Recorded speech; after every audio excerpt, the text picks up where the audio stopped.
LJ and Matty here are the gun divers. We've been watching them for a couple of days, and we've been playing around with the rods and caught diddly. And every time they jump in the water, they come back with a line of fish, just as Matty did a minute ago. So I mean, why is it you guys are so more effective than we are with the rods, LJ? Why is that? Well, I don't know that we are all the time. We just got lucky, mate. Because I think in fishing sometimes you're fishing away, you don't know if there's fish there. We know we can jump in the water. If it's not right, we move, and we do move a lot more, I think, than fishermen do potentially. Yeah. Yeah, it's more effective at certain things. Certainly with things like kingies, we can be pretty efficient if we want to, but snapper are always a hard fish for us, and I don't think I've ever got anything close to my limit of snapper spear fishing.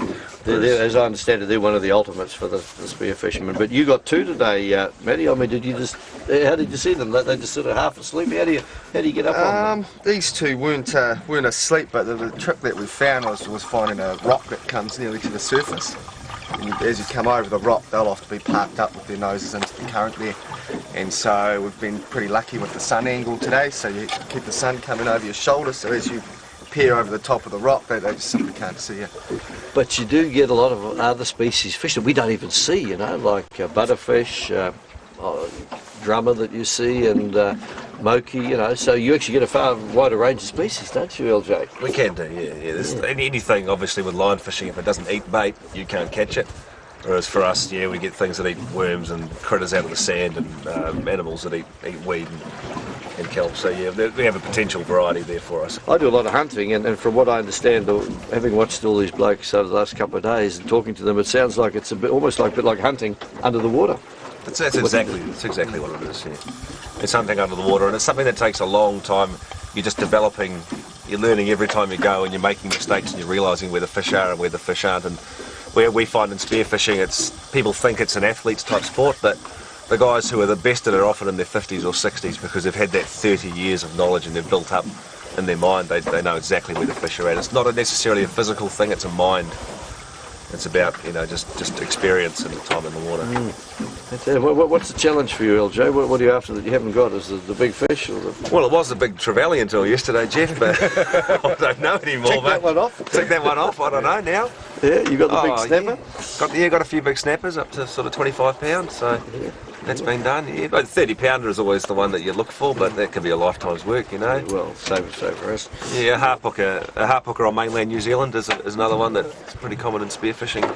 You know, a number of guys who have got those in the last 20 years, you can count on the fingers of one hand, I suppose. Yeah. Very rare in the shallows and the sort of depths that spear fishermen can get to. Right. What about you, Matt? Have you ticked most of the boxes?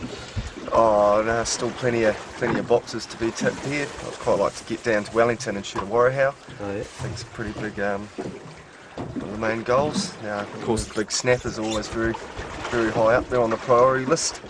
I've heard Juggers getting marlin. Is that not something that spins your wheels?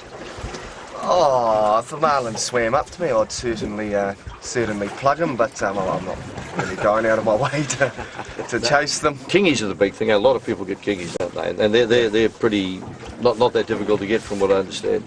No, I mean they're relatively curious fish, so they'll come right up to you if you don't do anything to really scare them off. Of course, getting them to come up to you is sort of only half the game with the kingies. You've got to get the spear into them and you've got to land them, which can be a bit of a challenge at times. But yeah, no, I mean, I think a lot of the time myself now, I usually leave the kingies alone. Just haven't got much to do with that much fish, so we just enjoy seeing them most of the time.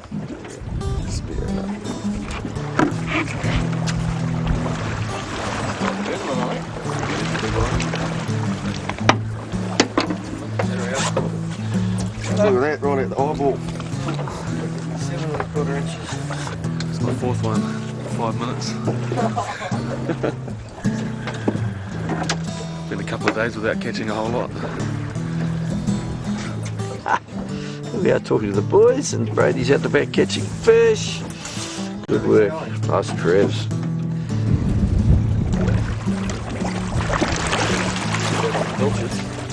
Yeah, they like it.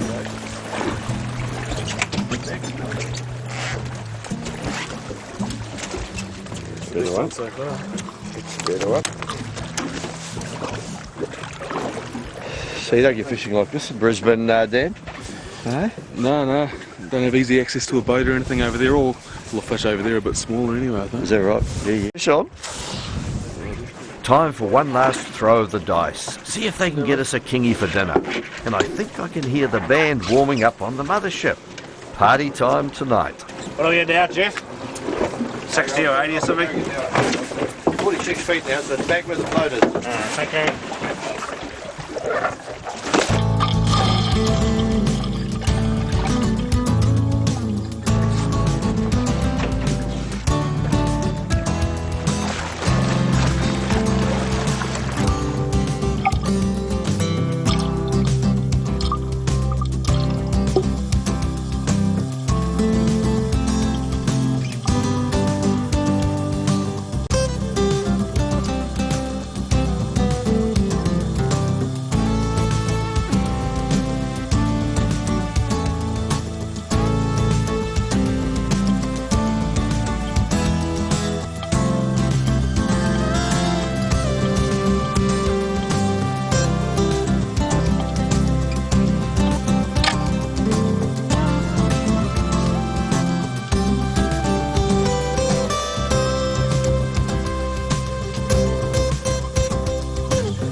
You don't get worse shots than that. It's better to be lucky than good, Matto. Better to be lucky than good.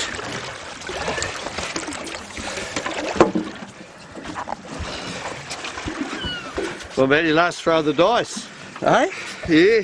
Jeez, we nearly went home and you boys said hop into this pin here. We'll just check this pin off here. And what were the many down there? Yeah, this one was in a school of probably half a dozen there, all about the same size. Yep.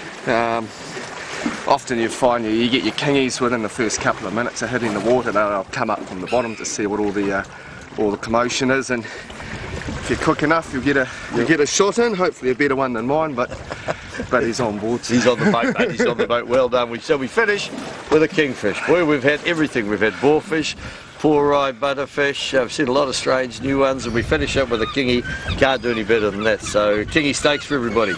Good stuff. Yes, well done.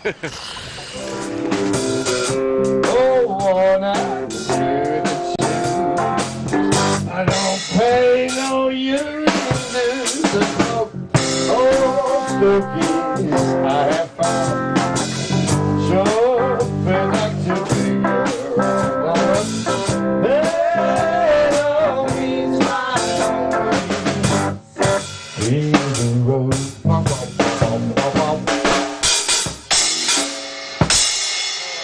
Outdoors with Jeff.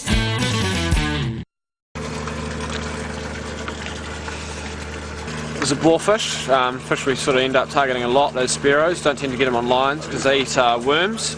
They've got the snout here, they sort of dig around in the sand, and you quite often, while we're diving along the weed lines, which is where we find them, see almost like the stingray holes. Yeah, so the bories, they'll dig the worms out and leave a bit of a mess behind. The snapper, not a very big one. I don't know, what would that be, 2.5 kilos, something like that?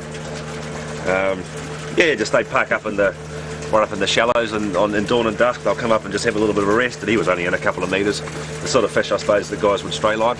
And we get these on the weed, where the weed hits the sand. They normally just hunting bait. They're either laying on their side or just tucked in underneath the weeds. And basic fish to shoot. They don't react at all. You can just stab them with your spear gun most of the time. So. Not much sport in it, but very good eating fish. This is a butterfish, which a lot of line fishermen wouldn't be familiar with. Very, very simple fish to shoot, not much involved in it. Just dive down, lay in the weed, stay very still, and they'll just pop out of the kelp which they live in and come over and say hi. We use the